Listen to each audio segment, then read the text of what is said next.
সবাইকে স্বাগত দীপ্ত সন্ধ্যার সংবাদে। সাথে রয়েছে দোলা ডলারের শুরুতেই জানাবো সংবাদ শিরোনাম। ইরানে যুক্তরাষ্ট্র ইসরায়েলের যৌথ হামলা, প্রতিশোধের অংশ হিসেবে পাল্টা জবাব দিচ্ছে তেহরান। মানুষের ভাগ্য পরিবর্তনে কাজ করতে প্রধানমন্ত্রীর আহ্বান, কর্মচারীদের সাথে মত বিনিময়।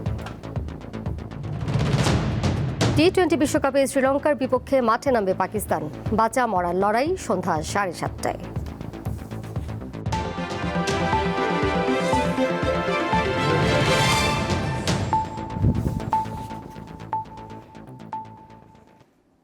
ইরানে যৌথভাবে হামলা চালাচ্ছে যুক্তরাষ্ট্র ও ইসরায়েল।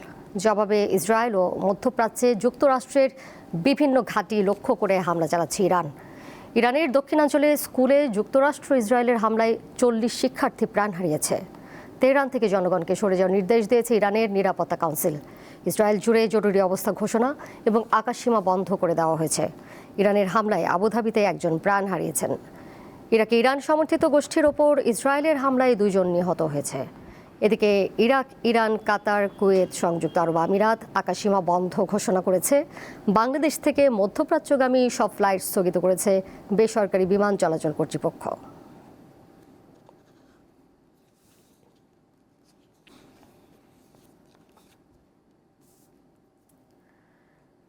দেশের মানুষের ভাগ্য পরিবর্তনের জন্য সরকারি কর্মকর্তা কর্মচারীদের কাজ করার আহ্বান জানিয়েছেন প্রধানমন্ত্রী তারেক রহমান।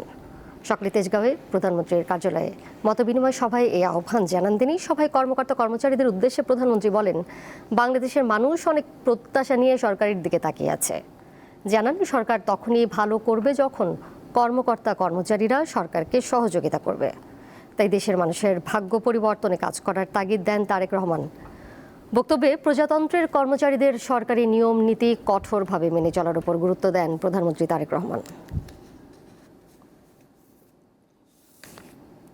আমরা সকলে সেই রাষ্ট্রটিকে গড়ে তোলার চেষ্টা করি, দেশের মধ্যে সেই পরিস্থিতিটা তৈরি করার আমরা চেষ্টা করি সকলে মিলে, যেই পরিস্থিতিতে মানুষ স্বস্তি বোধ করবে। আমরা সেই রাষ্ট্রটিকে গড়ে তোলার চেষ্টা করি, যেই রাষ্ট্রটিকে ঘিরে বাংলাদেশের মানুষ আশার আলো দেখতে পাবে, যেখানে এগিয়ে যাওয়ার স্পৃহা, সাহস, উদ্দীপনা মানুষ পাবে। এবারে অমর একুশে বইমেলা প্রসঙ্গ।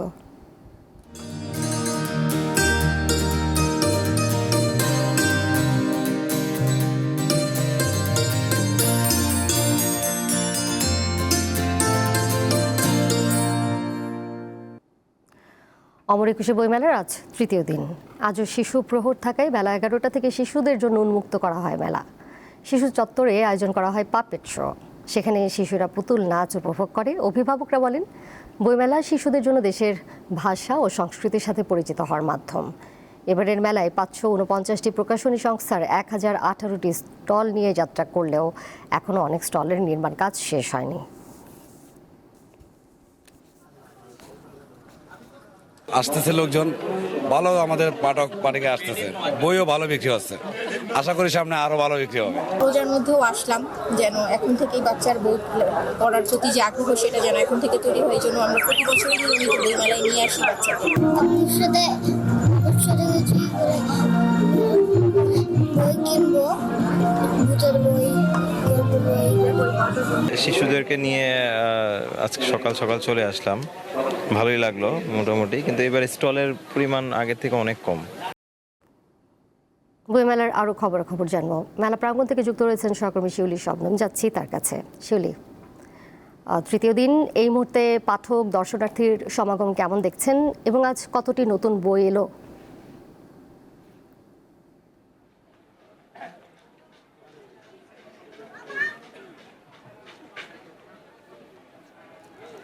দোলা, অমর ভাষা আন্দোলনের স্মৃতিবাহী এই অমর একুশে বইমেলা, আপনি জানেন যে নানা অনিশ্চয়তার দোলাচাল পেরিয়ে অবশেষে 2 দিন আগে বইমেলার উদ্বোধন করা হয়েছে এবং আজকে মেলার তৃতীয় দিন চলছে। এবং তৃতীয় দিন যেহেতু বইমেলার প্রথম শনিবার অর্থাৎ সাপ্তাহিক ছুটির দিন, এবং সাপ্তাহিক ছুটির দিনকে ঘিরে সকাল থেকে যেহেতু আজকে শিশু প্রহর ছিল এবং শিশু প্রহরকে ঘিরে বেশ কিছু ক্ষুদে পাঠক পাঠিকার উপস্থিতি আমরা দেখতে পেয়েছি। তবে যেহেতু এটা রমজানের মাস এবং রমজানের মাস হওয়ার ফলেই হয়তো ধারণা করা হচ্ছে যে দুপুরের পর থেকে অর্থাৎ শিশু প্রহর শেষ হয়ে যাওয়ার পর থেকে আসলে মেলায় তেমন পাঠক পাঠিকার আনাগোনা ছিল না, তবে সন্ধ্যার পর এখন কিছুটা জমতে শুরু করেছে বইমেলা এবং পাঠক পাঠিকারা তাদের পছন্দের বই কিনতে মেলা প্রাঙ্গণে আসতে শুরু করেছেন। এবং আমরা অনেকের সাথে কথা বলেছি যে তারা আসলে যেমন বিক্রেতারা বলছেন যে বেশিরভাগ পাঠক পাঠিকা আসলে মেলায় আসছেন নতুন বই এসেছে কিনা ঘুরে দেখছেন, কিংবা কেউ কেউ এসে শুধুমাত্র বই ঘাটাঘাটি করেই চলে যাচ্ছেন, আসলে বিক্রি সে অর্থে এখনও পুরোদমে জমে ওঠে নাই। তো আমাদের সাথে এখানে যেসব বিক্রেতা আছেন আমরা যদি একটু চেষ্টা করি তাদের সাথে কথা বলতে, যে তারা আসলে কি বলেন যে এখন পর্যন্ত আসলে মেলার তৃতীয় দিন চলছে, মেলায় বিক্রি কেমন চলছে যদি একটু জানান। যে মোটামুটি আলহামদুলিল্লাহ বিক্রি অনেক ভালো হচ্ছে, তবে এবার যেহেতু রমজান মাসে এটা বইমেলাটা শুরু হয়েছে সেক্ষেত্রে একটু মানুষের আনাগোনা খুবই কম এবং সন্ধ্যার পর দেখা যায় একটু সামান্য মানুষের আনাগোনা। ধন্যবাদ আপনাকে। আমাদের সাথে এখানে আরো অনেক পাঠক পাঠিকা এর মধ্যে উপস্থিত হয়েছেন মেলা প্রাঙ্গণে, আমরা একটু তাদের সাথে কথা বলার চেষ্টা করব। যে আপনি একটু যদি কথা বলি যে আসলে বইমেলা শুরু হয়েছে, আপনি এসেছেন, কেমন দেখছেন মেলা? লোকজন খুব কম আর কি, এবার রোজার কারণে হয়তো বা খুবই কম লোকজন এসেছেন। আপনি কি প্রতিবারই বইমেলায় আসেন বা কেমন বই দেখছেন, কেমন এসেছে? আমি তো মাত্রই ঢুকলাম, তো বই ভালোই এসেছে, ঐতিহ্যটাই অনেক পপুলার, সেজন্য এখানেই আগে দাঁড়িয়েছি আর কি। ধন্যবাদ আপনাকে। তো তারা যেমন বলছিলেন আসলে বইমেলায় আপনি দোলা জানেন যে এবার 549টি প্রকাশনা তাদের স্টল দিয়েছে সোহরাওয়ার্দী উদ্যান এবং বাংলা একাডেমি মেলা প্রাঙ্গণে। তো সব মিলে যদি বলি যে মেলায় আসলে এখনো পর্যন্ত যে পরিস্থিতি, মেলার সবগুলো স্টলে এখনো কিছু কিছু স্টল সাজসজ্জার কাজ যেমন বাকি রয়েছে, সব স্টলে বই এখনো পুরোপুরি ওঠেনি। তবে পাঠকরা মেলার সার্বিক কিছু অব্যবস্থাপনা নিয়েও ক্ষোভ জানিয়েছেন, তবে তারা আশা করছেন সামনের দিনগুলোতে হয়তো মেলা আরও বেশি গুছিয়ে ক্রেতাদের আকর্ষণ করার জন্য সেই পরিবেশ মেলার আয়োজকরা তৈরি করবেন। এবং বিক্রেতারাও আশা করছেন যেহেতু 15 মার্চ পর্যন্ত মেলা চলবে এবং এই দিনগুলোতে, সামনের দিনগুলোতে বিক্রি আরও বাড়বে এবং পাঠক পাঠিকারাও মেলা প্রাঙ্গণে আসবেন এবং তাদের পছন্দের বই কিনে নিয়ে যাবেন। তো দোলা, এই ছিল আমার কাছে এখান থেকে সর্বশেষ খবর। শিলা, আপনাকে ধন্যবাদ। এবারে আরিফেল ওয়ার্ড্রপ ঈদ বাজার।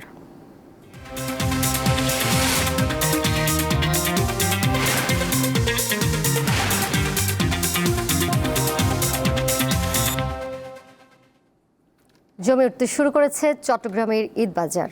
সকাল থেকে মধ্যরাত পর্যন্ত চলছে বেচাকেনা। দেশি বিদেশি আর বাহারি পোশাক মন কাটছে ক্রেতাদের। মূল্য ছাড় দিয়ে ক্রেতা আকর্ষণের চেষ্টা করছেন বিক্রেতারা।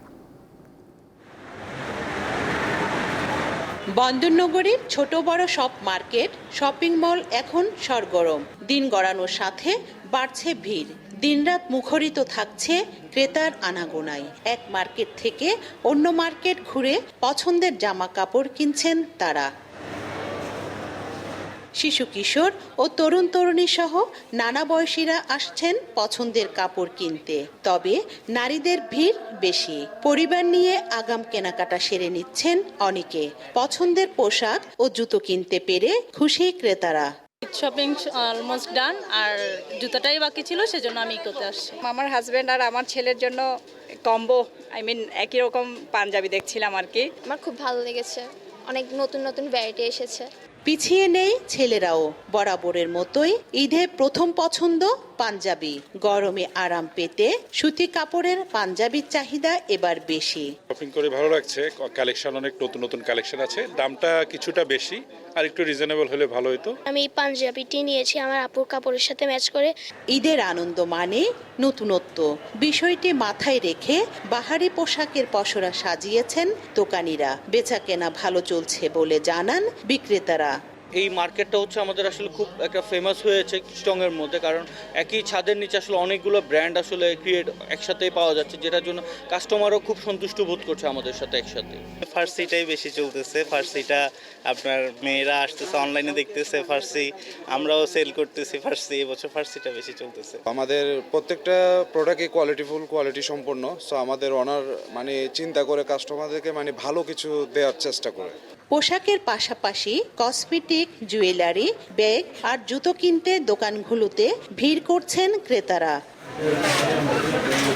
রুনা আনসারি, দীপ্ত সংবাদ, চট্টগ্রাম। নারায়ণগঞ্জের রূপগঞ্জে ৩ মাসের বকেয়া বেতন, শ্রমিক ছাঁটাই ও নির্যাতনের প্রতিবাদে বি ব্রাদার্স গ্রুপ নামে একটি রপ্তানিমুখী পোশাক কারখানায় শ্রমিক অসন্তোষ দেখা দিয়েছে। সকালে তারাবো পৌরসভার মৈকুলি এলাকায় উত্তেজিত শ্রমিকরা ঢাকা সিলেট মহাসড়ক অবরোধ করে রাখেন। এতে সড়কের উভয় পাশে প্রায় ১২ কিলোমিটার এলাকা জুড়ে তীব্র যানজটের সৃষ্টি হয়, ফলে ভোগান্তিতে পড়েন যাত্রী ও পথচারীরা।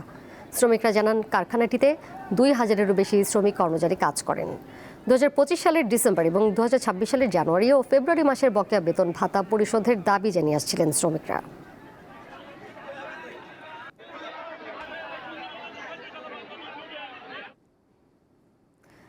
খরচের তুলনায় দ্বিগুণ লাভ, তাই পটুয়াখালীর কলাপাড়ায় দিন দিন বাড়ছে মিষ্টি কুমড়ার আবাদ। এবছর ওই উপজেলা থেকে ৩ কোটি টাকার মিষ্টি কুমড়া বিক্রির আশা করছে কৃষি বিভাগ। পটুয়াখালীর কলাপাড়া উপজেলার কুমিরমারা গ্রামের কৃষক সোহাইব গাজী এবছর মাচাং পদ্ধতিতে ৬৬% জমিতে মিষ্টি কুমড়া আবাদ করেছেন তিনি। খরচ হয়েছে মাত্র ৩০,০০০ টাকা। সঠিক পরিচর্যায় ফলন হয়েছে বাম্পার। শুধুমাত্র মিষ্টি কুমড়া থেকে লাখ টাকা বিক্রির আশা করছেন এই কৃষক। ৬০-৭০ হাজার টাকার মতন বেচা কিনা আমাদের হবে। যদি লবণতা না থাকতো তাহলে আমাদের আরো লাভবান আমরা বেশি হতাম। এবছর উপকূলের ৩০ হেক্টর জমিতে মাচাং ও সরল পদ্ধতিতে আবাদ হয়েছে মিষ্টি কুমড়া। সোহাইব গাজীর সফলতা দেখে মিষ্টি কুমড়া চাষে আগ্রহী হয়েছেন অনেকে। সে খুব ভালো ফলন পাইছে এবং সামনের বছর আমরা দিতে চাই। আমি দিছি, আমি ভালো লবণ পাইছি। গত বছর দিছি, এবছর দিছি আর বেশি। যদি লবণাক্ত এই জায়গাটা যদি লবণ না থাকতো তাহলে মনে করেন আমি ১-১.৫ লাখ টাকা বিক্রি করতে পারতাম। মিষ্টি কুমড়া চাষ সম্প্রসারণের লক্ষ্যে কৃষকদের পরামর্শের পাশাপাশি সার ও বীজ সহায়তা দেয়া হবে বলে জানিয়েছে স্থানীয় কৃষি বিভাগ। এবছর পটুয়াখালী জেলার কলাপাড়া উপজেলায় ৩০ হেক্টর জমিতে মিষ্টি কুমড়া আবাদ হয়েছে, যেটা বাজার মূল্য প্রায় ৩ কোটি টাকা। উপকূলীয় এলাকায় পুষ্টি সমৃদ্ধ ফসল মিষ্টি কুমড়া চাষের সংখ্যা আরও বাড়াতে কার্যকরী পদক্ষেপ নেবে সরকার, এমনটাই প্রত্যাশা পটুয়াখালীবাসীর। সাদিয়া চৌধুরী, দীপ্ত, বার্তা কক্ষ। আবারও দেশের বাইরের খবর। বলিভিয়ার কেন্দ্রীয় ব্যাংকের নোট বহনকারী একটি সামরিক কার্গো বিমান বিধ্বস্ত হয়ে ১৫ জন নিহত হয়েছেন। আহত হয়েছেন ৩০ জন। স্থানীয় সময় শুক্রবার সন্ধ্যায় দেশটির পশ্চিমাঞ্চলীয় এল আলতো শহরে এই দুর্ঘটনা ঘটে। বিবিসি জানায়, সান্তাক্রুজ থেকে আসা বিমানটি রাজধানী লাপাজের কাছে এল আলতো বিমানবন্দরে অবতরণের পর দুর্ঘটনা ঘটে। বিধ্বস্ত হওয়ার সময় বিমানটি পিছলে পাশের একটি ব্যস্ত সড়কে চলে যায়। এতে বেশ কিছু যানবাহন ক্ষতিগ্রস্ত হয়। বিমানবন্দর সাময়িকভাবে বন্ধ রাখা হয়েছে। C-130 হারকিউলিস নামের বিমানটি বলিভিয়ার কেন্দ্রীয় ব্যাংক থেকে নেওয়া নোট বা কাগজের মুদ্রা বহন করছিল। দুর্ঘটনার পর ঘটনাস্থলে ছুটে আসা লোকজন টাকা কুড়াতে ঝাঁপিয়ে পড়লে বিশৃঙ্খলা সৃষ্টি হয়। পরিস্থিতি সামাল দিতে কাঁদানে গ্যাস ও পানি ব্যবহার করে কর্তৃপক্ষ।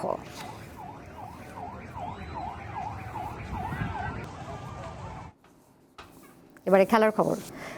টি-20 বিশ্বকাপের সুপার 8-এর ম্যাচে বাঁচা মরার লড়াই। কিছুক্ষণ পর শ্রীলঙ্কার বিপক্ষে মাঠে নামবে পাকিস্তান। পাল্লেকেলেতে ম্যাচ শুরু হবে সন্ধ্যা 7:30টায়। সুপার 8-এর গ্রুপ 2 থেকে 3 ম্যাচে 6 পয়েন্ট নিয়ে সেমিফাইনালে উঠেছে ইংল্যান্ড। শেষ 4-এর লড়াইয়ে আরেকটি জায়গার জন্য এখন খেলবে নিউজিল্যান্ড ও পাকিস্তান। নিউজিল্যান্ড এরই মধ্যে 3 ম্যাচ খেলে ফেলেছে, পয়েন্ট 3। পাকিস্তান 2 ম্যাচ খেলে পয়েন্ট 1। সেমিফাইনালে খেলতে হলে পাকিস্তানকে আজ শ্রীলঙ্কার বিপক্ষে জিততেই হবে। তবে স্রেফ জয়ই সালমান আগাদের জন্য যথেষ্ট নয়। পাকিস্তানকে আজ জিততে হবে বড় ব্যবধানে, আর নির্দিষ্ট ব্যবধানে না জিতলে নিউজিল্যান্ডই উঠবে সেমিফাইনালে।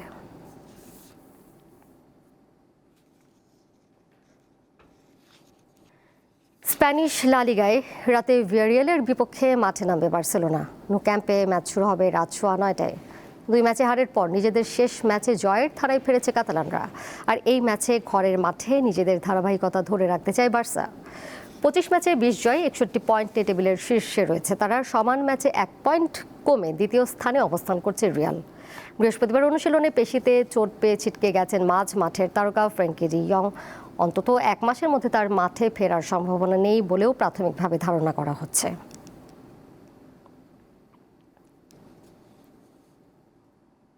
ইংলিশ প্রিমিয়ার লিগ ফুটবলে রাতে লিডস ইউনাইটেডের বিপক্ষে মাঠে নামবে ম্যানচেস্টার সিটি।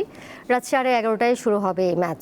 প্রতিপক্ষের মাঠে গিয়ে খেলবে সিটিজেনরা। 27 ম্যাচে 17 জয় ও 5 ড্রয়ে 56 পয়েন্ট নিয়ে 2 আছে সিটি।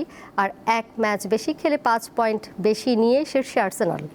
এই ম্যাচে লিডস ইউনাইটেডকে হারিয়ে শীর্ষে থাকা আর্সেনালের সঙ্গে পয়েন্ট ব্যবধান কমাতে চায় পেপ গার্দিওলার শিষ্যরা। অন্যদিকে 31 পয়েন্ট নিয়ে টেবিলের 15 নম্বরে থাকা লিডস ইউনাইটেড জয়ের পরিকল্পনা নিয়েই মাঠে নামবে।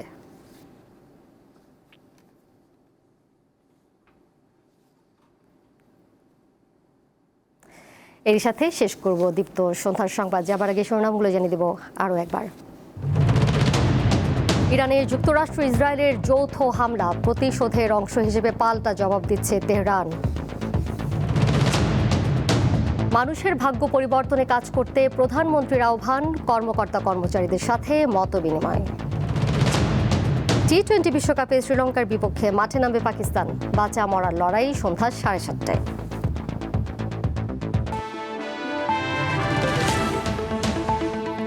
এই ছিল এখনকার মতো। পরের সংবাদ দেখবেন রাত 11টায়। এছাড়াও আরও তথ্য এবং বিনোদনের নানা খবর জানতে যুক্ত থাকুন দীপ্ত ডিজিটাল প্ল্যাটফর্মে। ধন্যবাদ সবাইকে।